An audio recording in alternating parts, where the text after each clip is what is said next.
Does the US government agency, example NIST or Department of Energy, DoD, or any private US company, organization, or any similar entity anywhere else in the world have in its possession one or more vehicles in whole or in part built anywhere other than the Earth?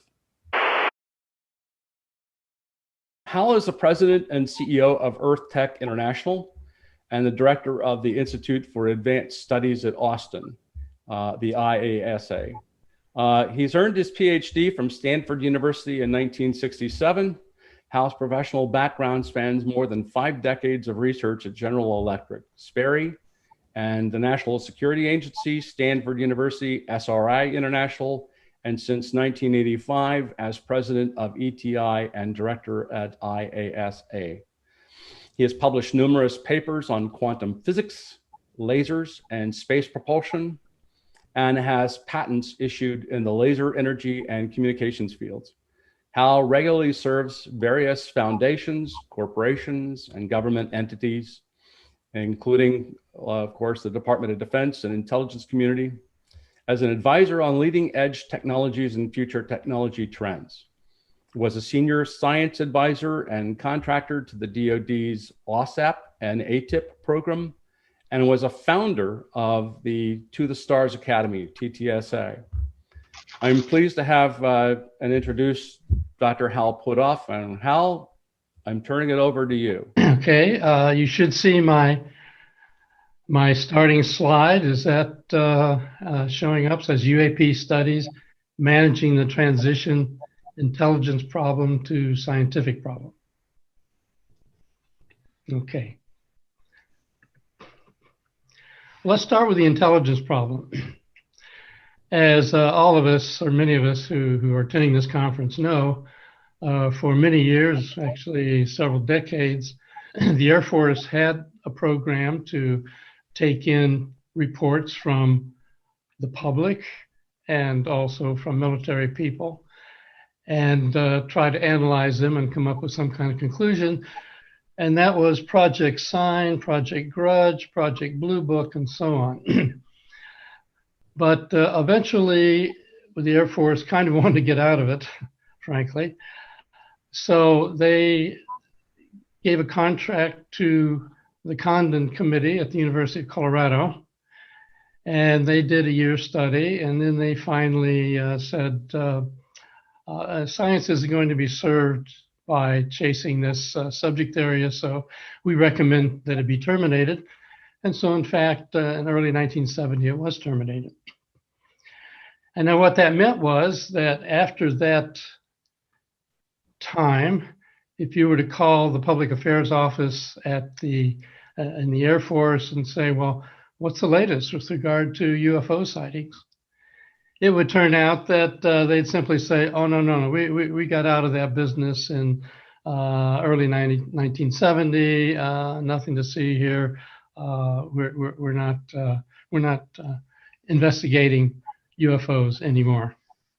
However, that actually wasn't true.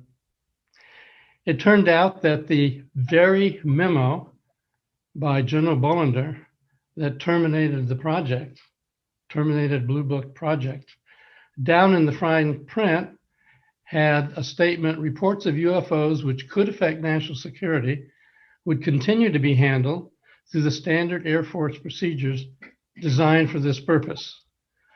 So in fact, the truth of the matter is the work did not stop in 1970. It continued in the shadows, primarily in Black programs, not revealed to the public. And it went on that way for some decades until finally, in December of 2017, the New York Times was able to come forth with a front page story revealing one of the programs that had been carried out in the recent years called Advanced Aerospace Threat Identification Program, or ATIP.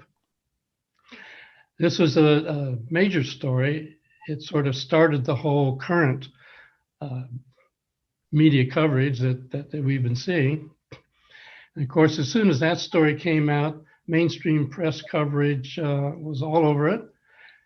And what was different this time was really the quality of sources going public.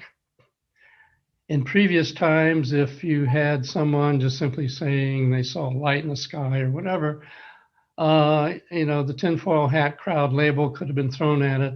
The subject was very stigmatized.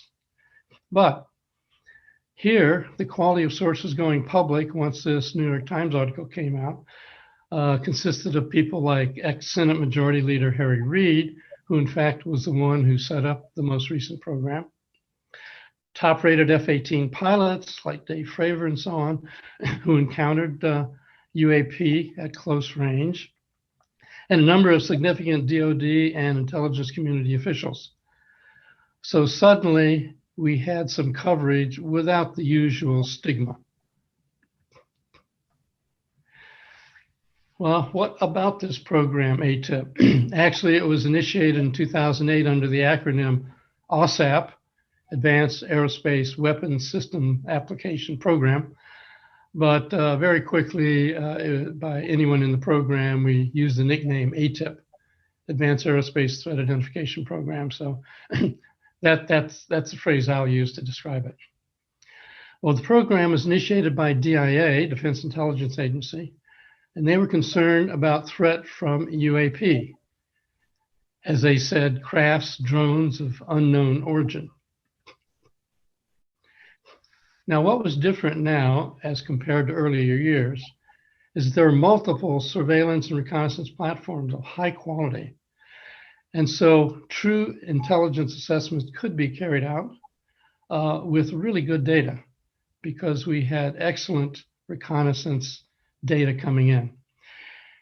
And the conclusion was that there appeared to be intelligently controlled mechanical devices capable of performing feats beyond current technological capabilities. For example, exceed the sound barrier without a sonic boom. So this is what caused the program to be set up. Now, from the DIA standpoint, of course, it's Department of Defense, so their job is to defend the country against potential threats.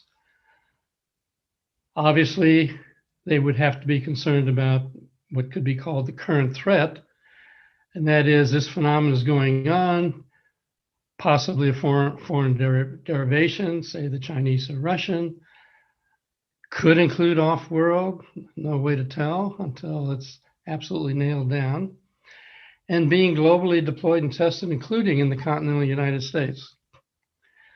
Now, that's kind of the obvious threat, and you might think that that was really the threat of concern. As it turns out, that was not the most major current threat. The major current threat was really future threat. What if potential adversaries, say the Chinese, Russians, whoever, achieve significant breakthroughs in development of disruptive technologies based on their own evaluations of UAP phenomena, from sensor data or crash retrieve materials? That was the real concern for the DIA. That's what's in their remit to be paying attention to. And well, they should be concerned about that. In the warmed up period in interacting with the Soviets, we were able to obtain a major document about the thickness of a telephone book, showing that, for example, as early as 1991, they had a very major UFO investigation program going forward under the military unit 73790. It was a large-scale effort. I show this graph. I recognize that you probably won't be able to read the fine details in these blocks, but basically I show it to emphasize the fact that they had a number of military organizations, a number of science labs, a number of materials labs, all cooperating together and collaborating to try to get to the bottom of understanding what the UAP phenomena actually was. So this is a serious effort for them. And of course, they're worried about the same thing we're worried about.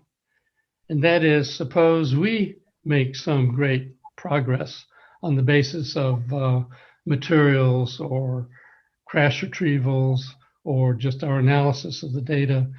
they would be worried that we could get the jump on them.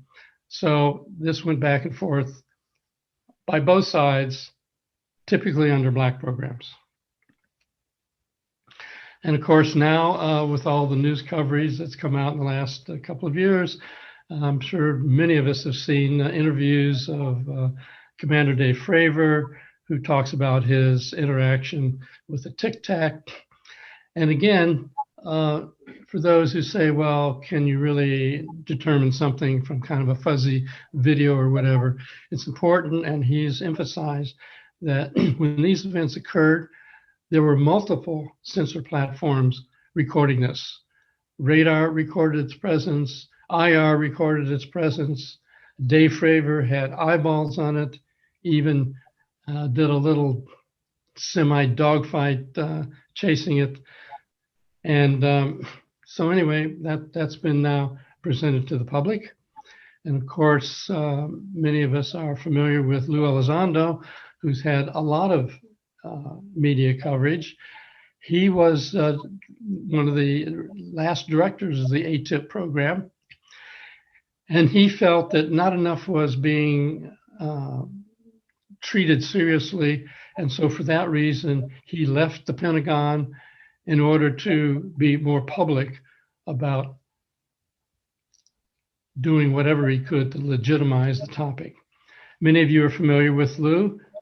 He was a keynote speaker at the first SCU conference a couple of years ago. Recently appeared on 60 Minutes, and on Tucker Carlson a number of times. So he's out there doing what he can to get the word out. Lou is the person that toward the end of the program that I reported to. So I know him very well. Now, one of the outcomes of official legitimization and all this media coverage was for the first time, the Navy confirmed that the videos, for example, really are unidentified aerial phenomena. That's really a significant statement. For example, if it were, let's say, secret Navy platforms, drones, whatever, that they didn't want to reveal, okay, then they wouldn't reveal it. But they wouldn't come out with a statement and the bold-faced lie to say they're truly unidentified. So this statement that they're unidentified is to be taken seriously. Now, as a result of all this public exposure, the Navy drafted new guidelines for their pilots to report the UFOs. As we now know, if you've been following the news, pilots have been seeing UFOs all the time over the last decades. But by and large, they didn't report them because they were concerned that they would lose their flight status, be thought that maybe they were drinking or on drugs or something. But now that this has all come forward, it's now a requirement that they report what they see. And so that's why even now a number of their reports are actually getting leaked out to the media. Okay, well, let's get back to what the DIA program was about. And this is the transition from the intelligence problem, which it obviously is, to a scientific problem. The broad area announcement asks that this list of engineering aspects be addressed in this program. The contract monitor from DIA, brilliant physicist, very smart guy. I have to say he's one of us, basically. He recognized that what really would count to make any kind of progress in this area, in addition to just simply collecting data on observations, would be to try to actually figure out anything we could about the technology involved. And so that's what the program was primarily directed toward. Now, DIA chose Bigelow Aerospace as a contractor to address the potential UAP threat. Bigelow Aerospace established BASS, Bigelow Aerospace Advanced Space Studies, and hired some 50 investigators and so on. I mean, this was a big operation. And Bigelow contacted me at Earth Tech International and asked that I collaborate as a subcontractor, which I, of course, agreed to do. And so that's how I became a subcontractor and a senior advisor to the ATIP program. So now, because we have the remit to look at engineering aspects, we now had the opportunity to manage the transition from the intelligence problem, which we're going to let other people worry about, to the scientific problem, which is of interest to us. So let's start with a hypothesis, which is exactly what I did. Let's assume materials are potentially available from UAP. For example, a crash retrieval. Or if we don't have materials now, we might have materials in the near future. So let's assume that this is the case. If so, as you can well imagine, it would be subject to high-level security and compartmentalization.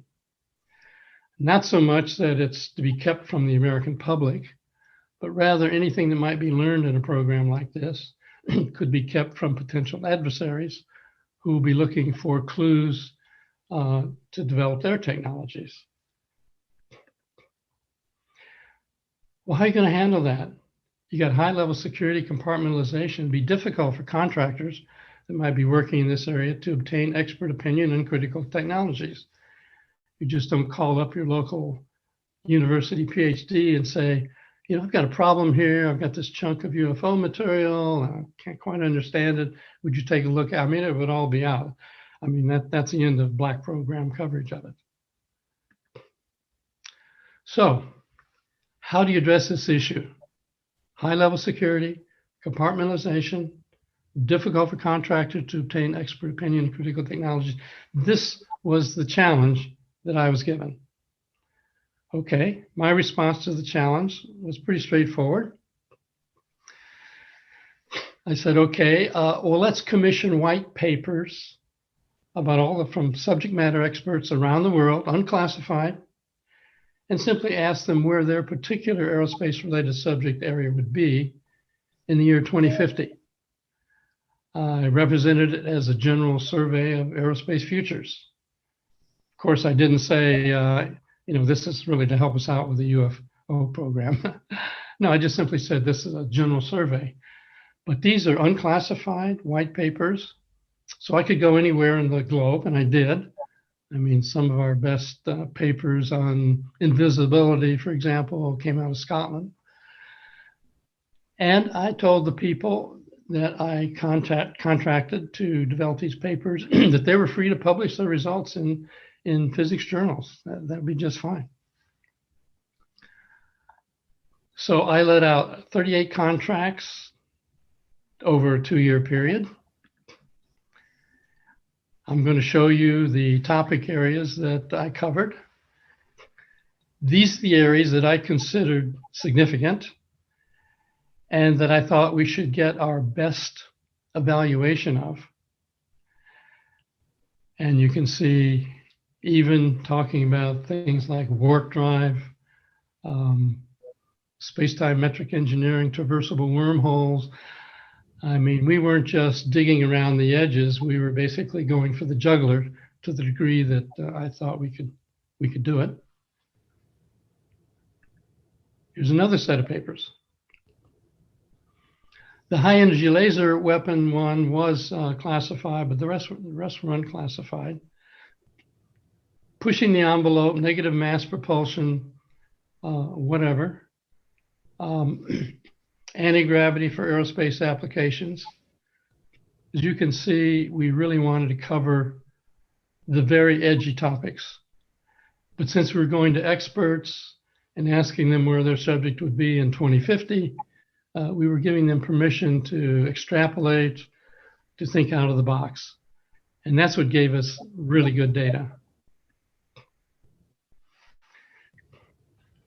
Another set of papers.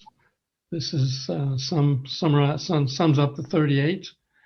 Even field effects on human biological tissues, where there have been interactions that might have led to injury or something. So anyway, there we were. What do I do with these papers? Well, I wrap them all up, bundle them all up, and send them back to DIA, and they're put on a Pentagon server called JWICS, Defense Intelligence Reference Documents, DIRS, as we call them. These were then accessible by contractors, by the intelligence community, by DoD personnel, but they were not released to the public. That was not the case here. Now, I'm told that this set of 38 papers basically became the bestseller in the Pentagon JWIC system for some time. So it was a very high quality set of papers, and people from all different kinds of areas accessed them and were interested in them, even if they weren't particularly interested in the UAP phenomena. Now, recall I said that these were not being released to the public. However, as I mentioned, I told the individual authors that they were free to publish their results. And so if it turns out that you have interest in any of the subjects that I've listed here, if you go to the documents section of the SCU website, you'll find the list of the papers along with the authors and their academic positions or whatever. And so feel free, I encourage you to contact them in any areas that are of interest to you and see if they'll share what they developed in developing these papers. Now, to give you an idea of, what kinds of topics were covered and how thoroughly were they covered, I'm going to give an example in space-time metric engineering. I use this example because actually this is the paper that I wrote for this series of 38 papers. And the challenge that I gave to myself was, can reported anomalous observations of UAP be accounted for on the basis of known physics? And, apparent reduced inertial mass, right angle turns, and high velocity, and so on. And generally, if you're listening to the news, TV interviews, and so on, it's always emphasized that this all seems to be so well beyond any kind of physics we could imagine. But actually, because of the approach I took, my answer was to the question, can reported anomalous observations be accounted for on the basis of known physics? My answer was yes. And I'll show you why I say that. What I used was an engineering approach to general relativity, which is kind of an unusual flag to carry. Of course, we know Maxwell's equations give us electromagnetism, and then by engineering the equations of electromagnetism, we develop Wi-Fi, radar, TV, whatever. Well, Einstein's equations are sort of like Maxwell's equations. Up till now, they've been used primarily by astrophysicists who are working out the consequences of the merger of neutron stars or whatever. But anyway, there's a space-time metric that comes out of Einstein's equations. And so the question I posed to myself was, well, can we engineer the space-time metric for interstellar flight? At least in principle, even if we don't have the energy or technical tools to do it, at least what do the equations say is possible? And so in examining Einstein's equations, I was able to find out that in a certain select set of conditions, effects that seem to correlate with UAP observations could come out of solutions of Einstein's space-time metric equations. Here I've got it in terms of a particular parameter, kappa. But under the right engineering conditions, you could reduce your mass, you go faster than the speed of light, get repulsive anti-gravity forces, just what you would like to see. The way I arrived at this was that I took a sheet of paper, and on the left-hand side, I wrote down what are all the claims that come out of observations of UAP.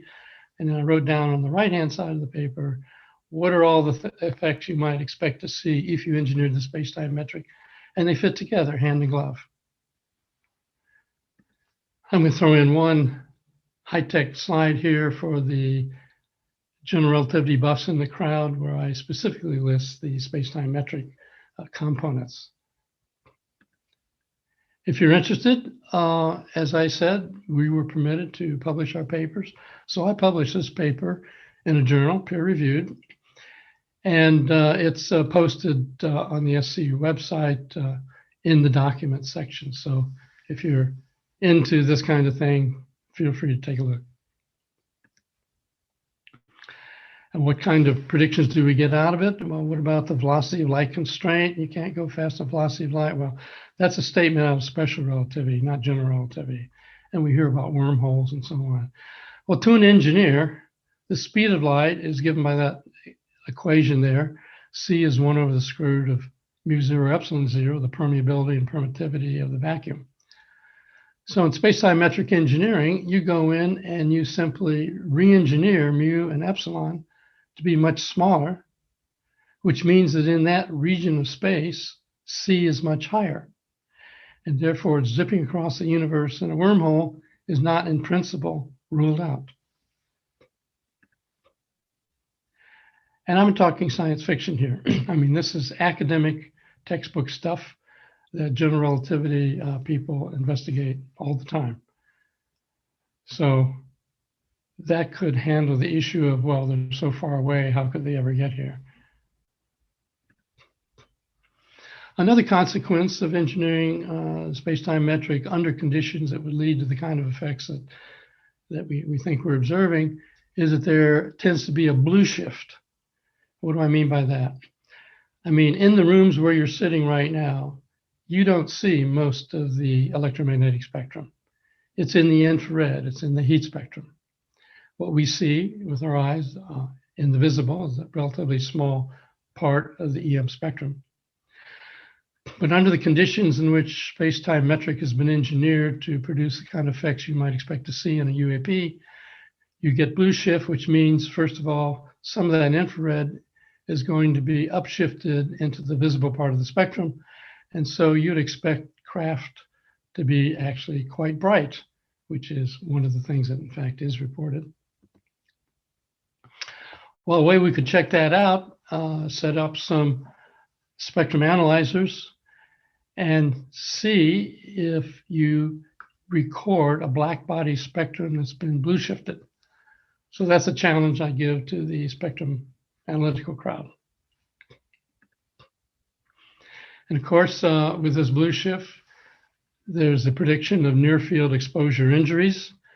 For example, the visible can be blue shifted up into the UV and you get sunburn injuries, often reported by people who claim to have encountered a powered up craft at relatively close range.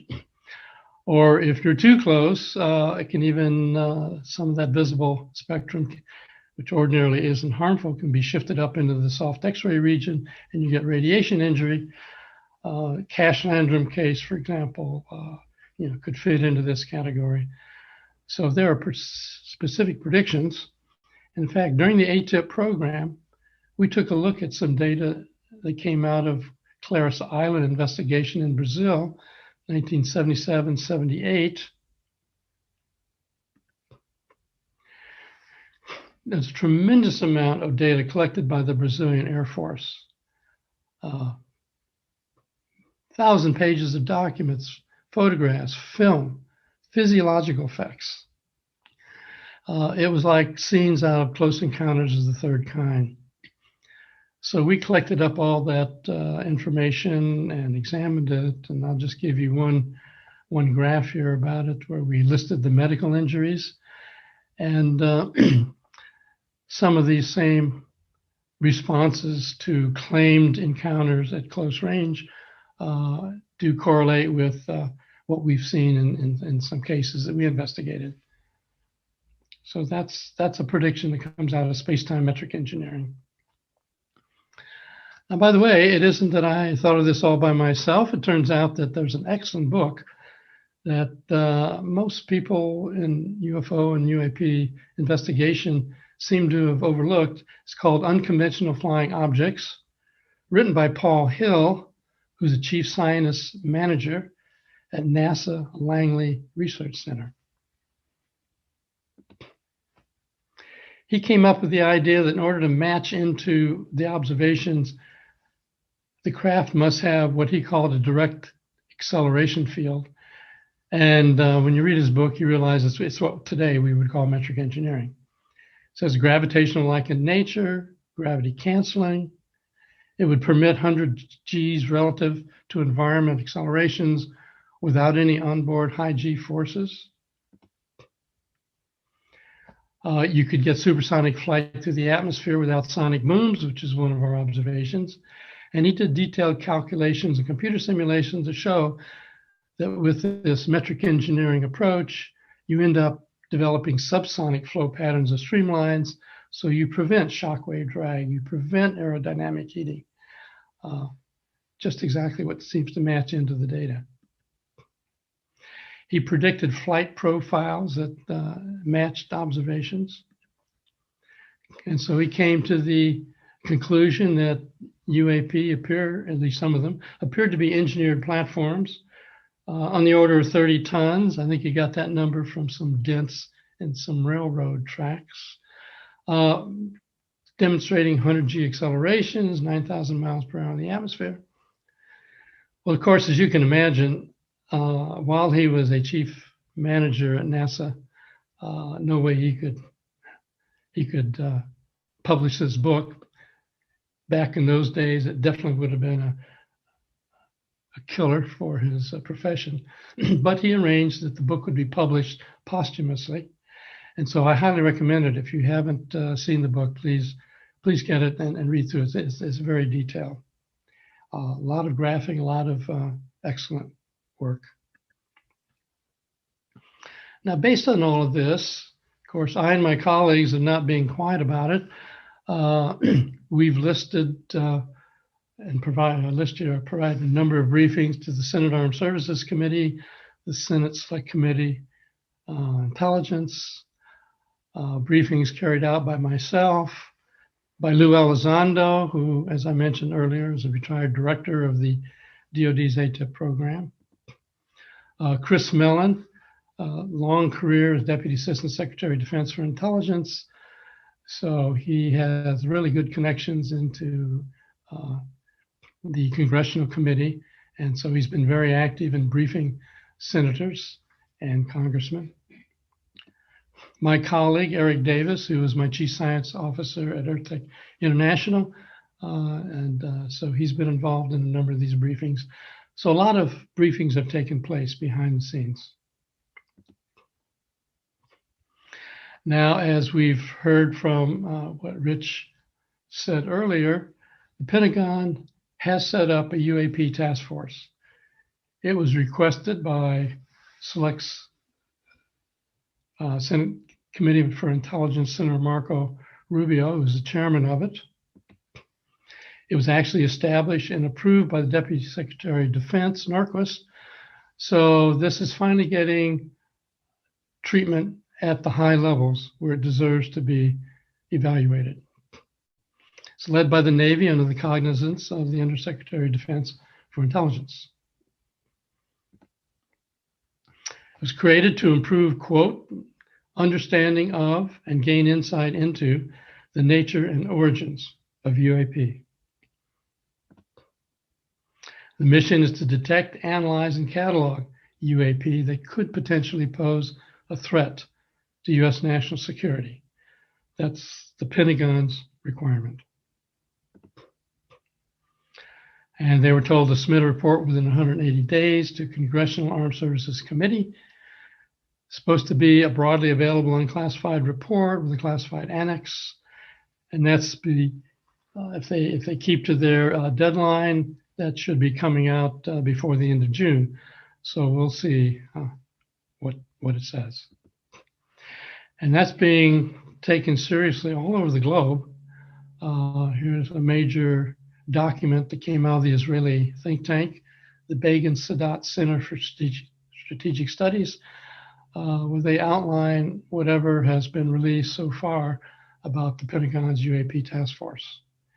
And of course, recently, just in the last few days, we've seen additional press coverage in the New York Times about the upcoming release of this report. So it's definitely got everyone's attention. So what does that mean for the UAP topic? I think we can finally celebrate that the UAP topic has come of age. The former stigma is significantly reduced. The major factor, I think, is due to the increased sophistication of surveillance platforms. When it was just observations or a quick photo, reason to be not so sure. But now with our unbelievably sophisticated surveillance platforms, getting data from multiple sources, all coordinated and collaborated, you just can't set these observations aside.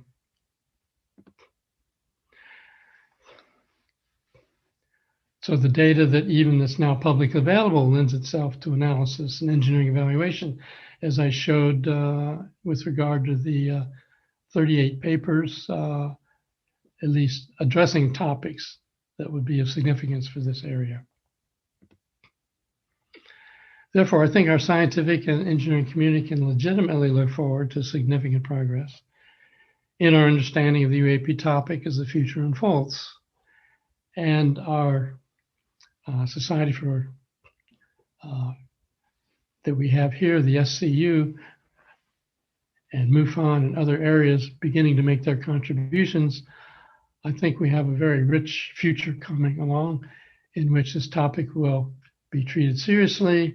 A lot of the stigma will be downplayed. And so it's going to be an engineering topic of great interest to all of us. And I saw even just today in the news that the Chinese also had their own UAP task force set up to try to understand what's going on. So this is a subject that's finally come of age, and I think we're going to be hearing a lot about it, and we all have an opportunity to contribute something of value. So that ends my comments, and be glad to take any questions.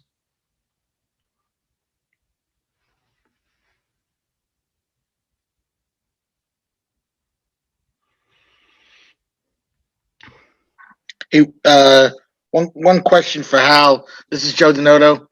Can you talk a little bit about the Colares event in Brazil? Obviously at the unclassified level, but is there any perspective or additional context you could offer about that event that you could correlate with, say, other cases that may have taken place in Europe or Italy relative to directed energy capabilities, or any kind of similarities between that event in Brazil and other events in other places?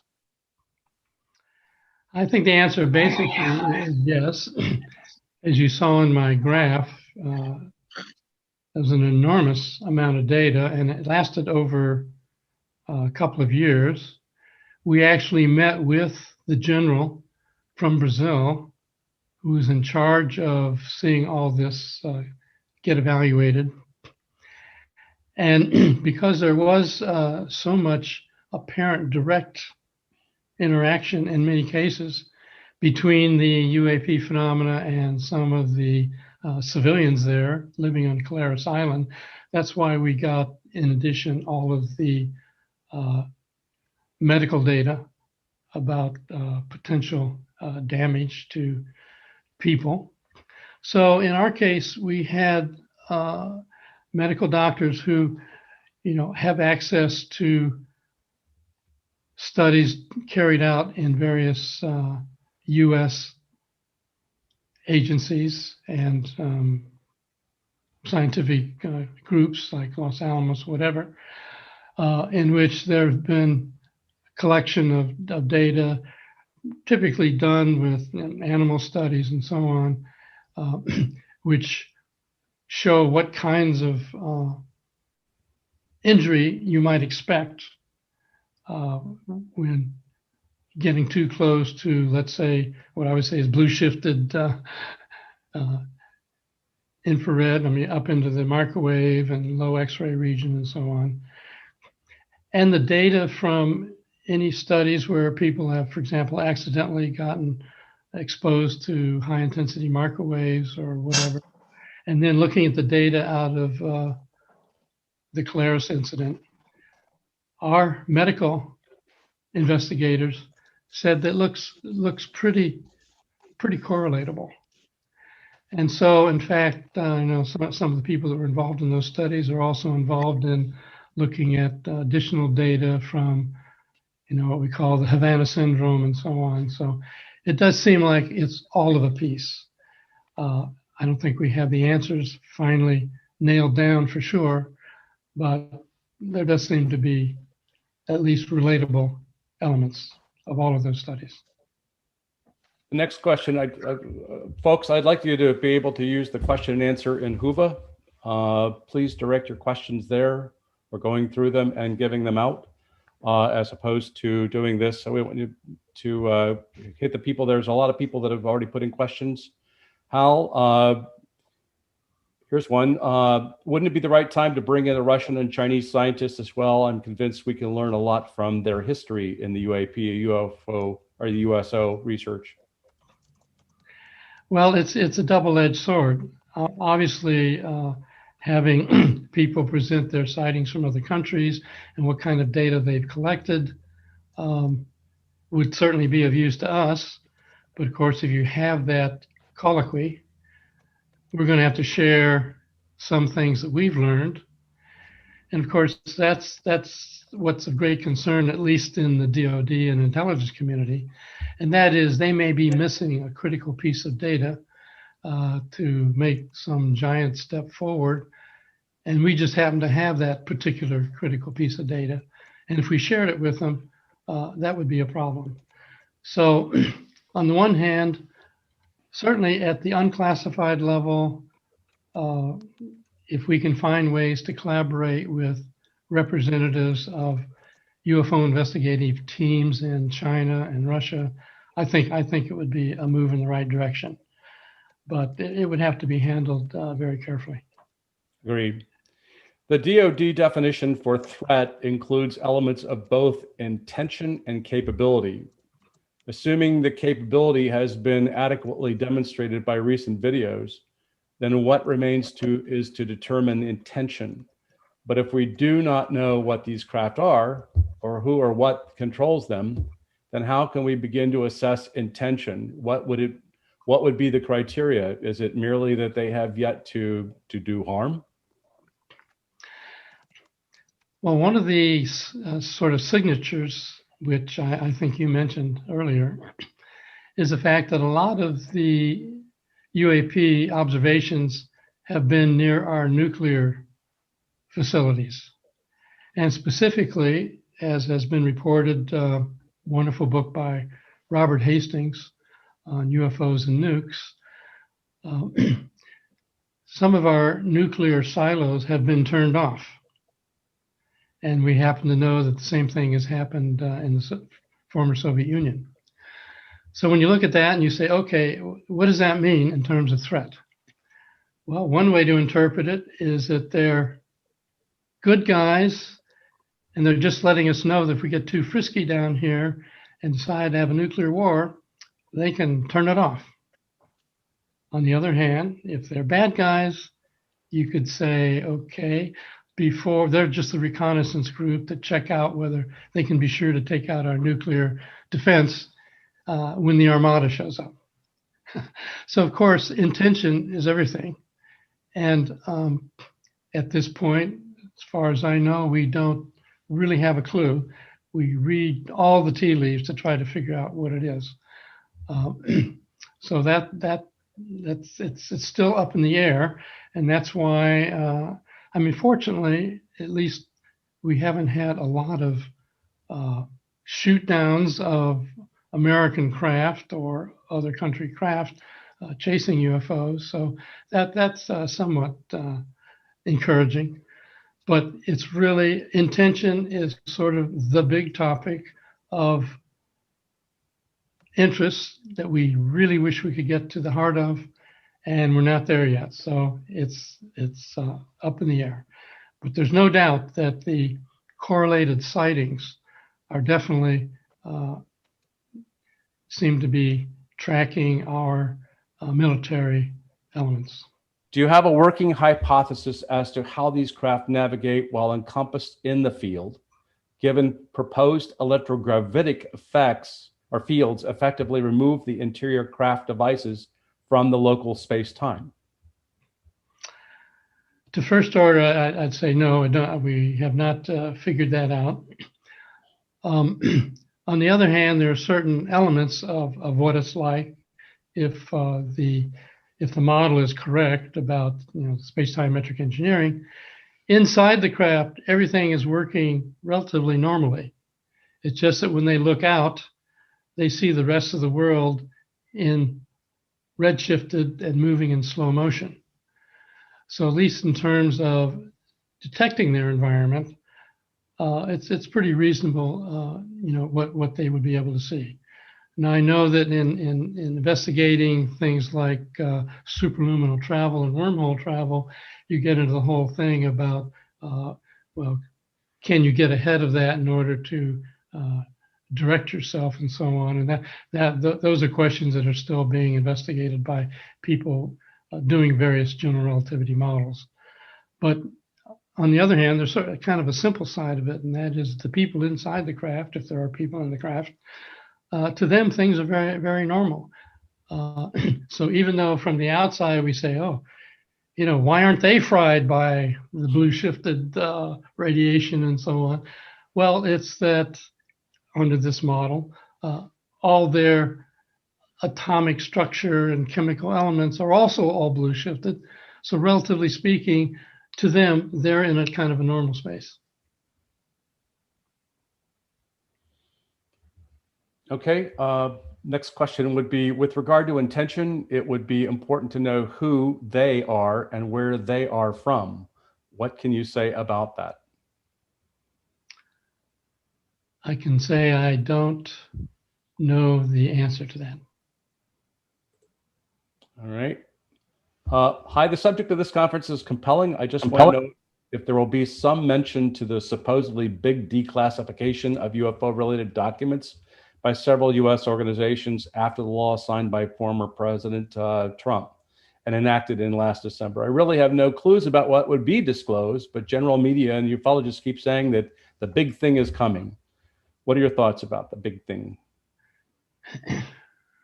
From my contacts and so on, I think although there will be enough information coming out to finally lay to rest that this is not a tinfoil hat subject and there's a reality to it, and the government is making a concerted effort to learn more about it. I think any truly deep state increased knowledge is likely not to come out. I don't see all the barriers falling. Understand. Let's either get on with it or allow the question to fade away as it deserves. The answer is either yes or no. Does the U.S. government agency, example NIST or Department of Energy, DOD, or any private U.S. company, organization, or any similar entity anywhere else in the world, have in its possession one or more vehicles in whole or in part built anywhere other than the Earth? I cannot comment on that. Okay. For the entirety of your paper, oh, excuse me, wait a minute. Let's go back to this. This just jumped on the screen. For the entirety of your paper, you're differentiating between altered space-time due to a typical stellar mass versus space-time engineered by an advanced craft.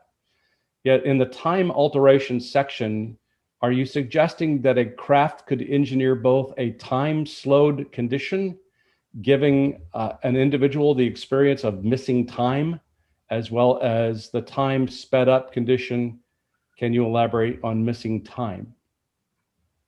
Yes, in fact, I addressed that in my paper, so you could check that out. Because basically, if you're able to change the temporal aspect of your surrounding space, you can either speed it up or slow it down. And one of the reports often that they come forth, the people say, "Well, there I was close to a craft, and suddenly all the sounds of nature, the birds, the wind, I didn't hear anything." Well, if time has been slowed down in that area and has gone into infrasonics so that you wouldn't hear it, that's one of the elements that you would expect to experience. And so then you also have obviously both kinds of things where you would interpret it as missing time, because suddenly if time got slowed down, so maybe you might be, let's say, in the craft's slowed down vicinity for 5 minutes or whatever. But meanwhile, outside, several hours have gone by. And then when you emerge, you'd say, "Oh my gosh, I've got missing time." It might not be that you actually missed any subjective time. It's just one of the consequences. And I discuss the details of that in my paper. All right. Next question is there a particular interpretation of the quantum measurement problem that fits best with the work you've done? Thoughts on Bohm? Well, I'm an aficionado of Bohm's general approach, and but that all has to do with quantum effects and so on. And in pursuing the kind of models I pursued for the UAP, it's been general relativity, of course, and so general relativity and quantum theory have not locked hands yet. So even though for other reasons and for other technologies that I'm involved in, I'm a big fan of Bohm and take into account quantum effects, I haven't seen the connection to the UAP area. Okay, Dr. Puthoff, one of the DIRD reports was published in the open literature by Professor Winterberg at UNR. Mm-hmm. In it, he goes into great length about possible ways to mine exotic matter caught in the moon's gravity well. Yes. What was your opinion on the paper, and can you comment on its focus on the moon? Well, certainly the general subject was exotic matter, negative matter, and so on. And Winterberg is absolutely a top physicist. He's a student of Heisenberg in the old days, and he's been part of weapons development programs and so on. So he's somebody you do take seriously. But in this paper, he was certainly extrapolating, kind of way out there, because as far as I know, even in talking with him, there hasn't yet been any evidence of that kind of matter being available. And then the particular application he thought of with regard to the moon struck me as being really on the edge. So I don't really have any further commentary on it. Here's a statement or a question. Would NASA's recent statement and interest to now study this phenomena be redundant? If not, is there a specific area that you would recommend that they focus their efforts on?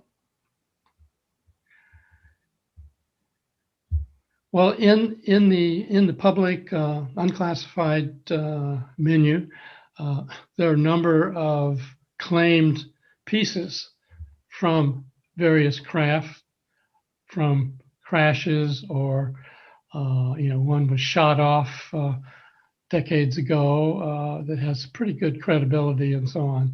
So I think setting up a materials lab would be the best. And then secondly, if there's any evidence of bases on the moon that they might have picked up, that would certainly be an area of interest. I don't know the answer to that, by the way, only rumor and claim. So anyway, I would say materials and any observations that show up in any tracking of various environments. Those would be the two main things. Isn't it going to be very difficult to make meaningful scientific progress in this area so as long as it's controlled by the national security concerns? Well, as basically I was addressing in my paper, there is a problem because even if you've got some really good data that you feel you can't share, the national security concerns really holds back the scientific enterprise. Fortunately, though, I think things are warming up, you might say, and now that the stigma has been reduced significantly, I think there are more cases that will come forward and more examples of possibly materials will come forward. So I think that real progress can be made, even despite the fact that there's a large national security significance to some elements of the subject. I guess the question, this is an interesting one that you've often pondered, and you probably might be aware of it. But anyway, do you believe that the 3 Navy patents by Dr. Salvatore Cesar Pais, the so-called UFO patents, represent any true technical breakthrough? I have no evidence that they do. I mean, some of the concepts involved that he laid out have a certain resonance with some of the concepts that I consider. But to the degree that there are claims that it's been observed in the laboratory or technologies have been built to demonstrate those effects, I have no evidence for that. And I think that the Navy has pretty well retracted, and I don't think it's just a cover-up. I think it was correctly retracted. It says reporter here. Hi, everybody. You touched on this today in a cursory way already, but from speaking with Dr. Wells, the author of the Pulsed High-Powered Microwave Technology paper, expressed surprise to me about his work being included in this list of DIRDs. So I'm wondering specifically how researchers, scientists, and engineers were approached and contracted to produce these. I can tell you exactly. Because I wrote the contract.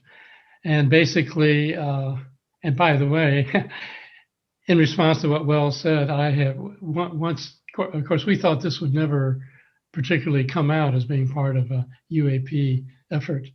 And so once Senator McCain, I think it was, arranged for those lists of papers and authors to be publicized, I really cringed, wanted to hide below my desk, thinking all these people are going to contact me and say, "What? You didn't tell me that." Okay, what I did was I said I'm basically representing Bigelow Aerospace, who's an aerospace company, moving forward into the future, and we'd like to do a survey on where your particular area might be, by the year 2050, and this is just to help guide investment and technology development in the coming years, so the Bigelow Aerospace can be right the tip of the spear in terms of beginning to explore space and so on. So that's all they were told, that it was a survey for an aerospace corporation. Thank you. Isn't it time for science to reevaluate SETI and change focus on the future research in this area? Well, I certainly have that viewpoint. And I'm glad to see that some SETI people have begun to consider archaeological SETI. That is, are there any evidence of, let's say, materials possibly on the moon or on Mars and so on, not just looking for signals. I've always been pretty skeptical that velocity of light transmission signals were likely to be very effective, if for no other reason, almost certainly to be encrypted and everything else. So no, I think SETI really has to expand. At least, Professor Towns, Charles Towns, laser inventor, said, well, should at least expand beyond EM and include looking for laser signals. So that was optical SETI. That was a step in the right direction. But I think also the idea of looking for, say, molecules and other genetic structures that may be somewhere in the earth that might show some different kind of pattern that you might be able to claim was ET related. That kind of, so if SETI is broadened to include all possibilities, and if they eliminate the idea that, well, they never came here, then I think SETI could make some real contributions. Per your paper presented, is the manipulation of the metrics associated with the theoretical Alcubierre drive essentially creating a finely tunable wormhole, depending on intensity of warp field generated behind an object in the warped field? Well, that's one. In fact, that's one example I give in my paper. But since his original publication of the Alcubierre warp drive, there have been a number of papers by, well over a dozen of different kinds of both warp drives and wormholes. And my colleague, Eric Davis, has become a super expert on that kind of thing. He's right there in Huntsville at the Aerospace Corporation. You might talk to him. So that's an example, and it looks like it's not an example that is likely to be engineered, and there's some problems with it. But some of the additional papers that have taken off with that as the guiding principle are well worth taking a look at. Are tic-tac type phenomena being seen in other countries right now? Yes, they are. And just recently, Lou Elizondo brought up another point, which was that back in the 50s, tic-tac, exactly tic-tac, that looks like a giant tic-tac, had been reported.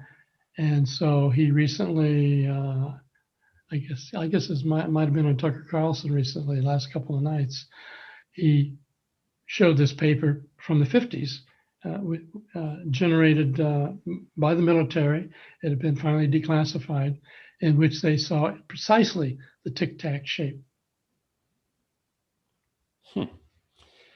Based on your extensive study of UAP, is there any one theory of their origin that you think is more plausible?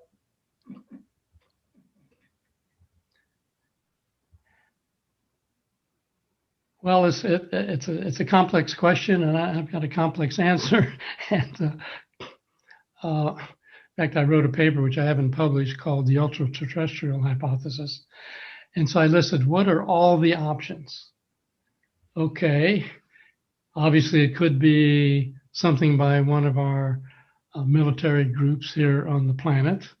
Well, that's not standing in very strong legs these days. Well, suppose there's somebody arriving from a faraway solar system. Well, that's the standard ET hypothesis. But, maybe there's a group from the Middle Ages that happened to stumble on anti-gravity, and they built a lab, in the Himalayas somewhere, and it's a terrestrial group, and they just happened to discover that. Or maybe some ETs landed here 50, 60,000 years ago, and they're just hiding out and not making themselves particularly known. And then suddenly, when we're dropping atomic bombs and polluting the environment, then we're messing up their environment as well as our own. So they decided to come out of hiding a little bit. There are all these possibilities. So I think, in fact, what I recommend in the paper that I wrote was that we should forget the science for a while and really get detectives to work, following gumshoe kinds of aspects to determine of all the possibilities. And of course, we have Jacques Vallée, who says, maybe they're involving additional dimensions and so on. So I think all of those should be on the table until there's enough data to take them off the table. My personal viewpoint, as I well, I've got mixed opinions. I tend toward the ET hypothesis, but that's just barely above some of my other hypotheses. If blue shifted light is coming out of the UAP, presumptively there is a light source on the UAP that is being blue shifted. If we limit to night sightings, if we're limited to that, then the number of photons would not increase, but just blue shift. What would be producing the original light source before the blue shift? Well, for one thing, simply the heat spectrum of the craft. I mean, the craft is, let's say, in our atmosphere and probably has a temperature not that much different from the surrounding atmosphere. And if that gets blue shifted, then you see pretty strong visible light due to the blue shifted infrared spectrum. So that would be one thing. And in terms of sending out beams, I mean, if they wanted to signal someone on the Earth, they could send out what to them would be, let's say, an infrared beam, knowing it would be blue shifted. Actually,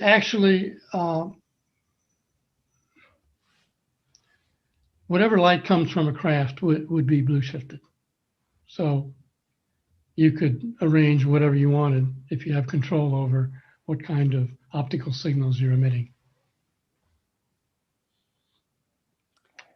Is it conceivable that most or all of the UAP are Van Neumann probes, possibly capable of self-replication, and that they're innocently observing us? If so, then might the risk be only an annoyance? Say we choose to formally acknowledge them, then all 3 billion of them decide to say hi. But that way they say hi is to disperse themselves, hover at 5,500 feet and hang around for 8 years. Well, I'd certainly go for that. I mean, you can't rule out von Neumann probes. I mean, that's very sophisticated, but very, you might say, realistic kind of thing to think about. And if they're self-replicating, that can certainly account for why we're seeing many of them. So, yeah, why not? What are your thoughts? What are your thoughts about of any kind of an international working group or on an international level that would allow for people to, or as opposed to this, like each country doing their own thing with national security? How do we get beyond that and get into the like this international working group? I certainly think that's a great idea, and I would encourage it. And the SCU as an organization, who, in accordance with your map, has brought together at least interest from countries all over the globe. I mean, the SCU could be just such an organization. I know MUFON tries it and has some carry weight there. But anyway, I think it would be a good idea, and certainly specifically in the ATIP program, we went out of our way to interact with people from various South American countries and so on. And so, getting a collective global group to address it in common and begin to share whatever particular pieces of data they have, I think that would be great. I mean, we learned a lot from the Tehran incident, where the Tehran fighter pilot headed toward a UFO and then had his weapon system and communication system turned off, but the rest of the plane operated correctly. And that, these events that are happening around the globe, interacting with different forms of the military and so on, definitely anything we could do to promote that, I would be all for. And Jacques Vallée, by the way, interacting with the French group, JPAN and so on, has been very strong on that issue. Great. Did you ever get a chance to read, and if so, do you have any thoughts on Ning Li's 1993 paper on gravitoelectric coupling via superconductivity? Well, I certainly read all of her papers. I also participated in the MITRE conference where she made a major presentation. And originally I thought, she may really be onto something. But the fact that it hasn't particularly gone anywhere, and some of the critiques that have been published from a scientific viewpoint, I found kind of compelling. So it's definitely in the gray box on the shelf. Same with the Podkletnov results from Russia. UFOs appear to be interested in our technology. Are there potential concerns for UFO encounters that should be considered during the upcoming efforts to colonize Mars? I can imagine that if UFOs are spotted on Mars by colonists, this could induce a great deal of panic. Well, it would be nice if we're going to run into denizens there, that we would have some kind of interaction and protocols before we got to that point. So that's what I would hope that people would be thinking about and working on. Peer-reviewed and or published papers typically require extensive corroborating data and reproducible experiments for field experts to then verify. You noted that some of the data used for the DIRD papers, did you or others conduct any controlled experiments to verify any of the paper's proposed hypotheses, or are these the results of just physics and mathematical deductive reasoning? Well, several of the papers, for example, I'm thinking of MHD paper out of Lockheed Martin, paper on capacitor, energy storage, and so on.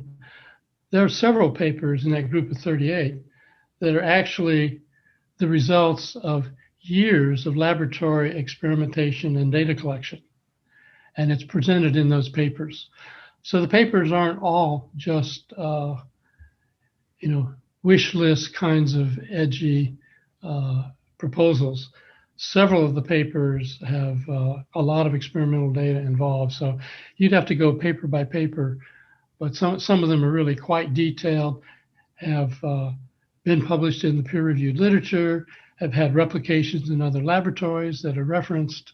So it depends on the paper. Of late, it seems that there's a concentration of cases right now that are coming forward made by on U.S. military assets. Do you feel that this is the case, or do you believe it's a matter of reporting or disclosure in some of those countries? I mean, what's the focus here? Why is that suddenly happening? Well, I think that for whatever reason, the UAP phenomena is highly correlated with and concentrating on military and military-like and space and nuclear facilities. Why that's the case, I don't know. I'm not sure if anybody knows, but definitely that it's not just selective reporting. I mean, that does seem to be the case, and of course that's why there's such concern behind the scenes on what the significance of this really is. In 2021, Bobrick and Martyr published in the Journal Classical and Quantum Gravity about the possibility of positive energy physical warp drives as a shell of regular or exotic material moving inertially with a certain velocity, therefore requires propulsion of subliminal, spherically symmetric warp drive spacetimes. Do you think that this approach can be valuable? Well, I think exploration of all of these approaches is valuable.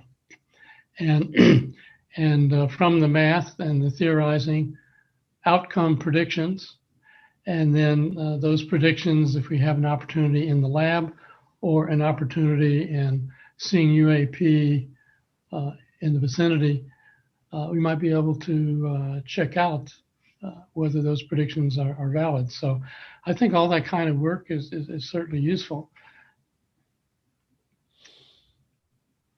Okay. Let's see.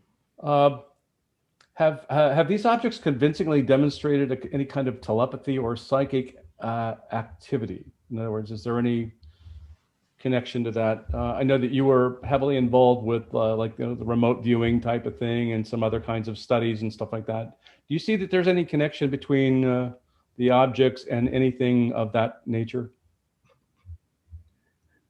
Well, certainly there's a lot of reporting of people claiming those kinds of experiences where they have interacted with some kind of being and the interaction was telepathic.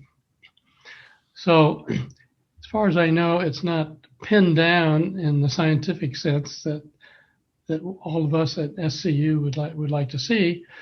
But nonetheless, given that there's so much of that kind of reporting going on, I and others have given thought to what kind of mechanisms would be involved.